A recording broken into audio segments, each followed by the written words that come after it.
Hello friends, আজকে আমি তোমাদের সাথে পাবদা মাছের রেসিপি শেয়ার করছি।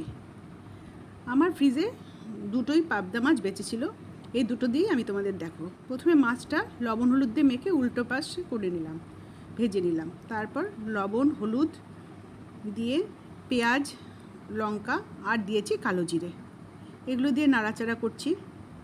তোমরাও বন্ধু এই গরমে এই রেসিপিটা একবার বানিয়ে দেখবে, অনেক খেয়ে পেট ঠান্ডা থাকবে, পেটের অনেক শান্তি পাবে। এবার দিয়ে দিলাম পরিমাণ মতো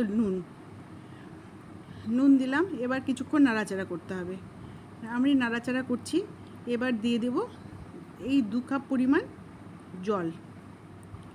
এই 2 কাপ পরিমাণ জল দিয়ে 2 কাপ পরিমাণ 2 কাপ পরিমাণ জল দিলেই হবে। তোমরা ইচ্ছা করলে আরও বাড়িয়ে নিতে পারো জলটাকে, কারণ এটা একদম পাতলা হবে। তারপর জল দিয়ে দিলাম, জল দিয়ে এটা ফুটতে দেব। ফুটে উঠলে এর মধ্যে আমি দিয়ে দেব আগের থেকে দুপাশ এপাশ ওপাশ করে ভেজে রাখা মাছগুলো। এই দেখো বন্ধুরা, এই 5 মিনিট মতো হয়ে গেছে, ফুটে উঠেছে।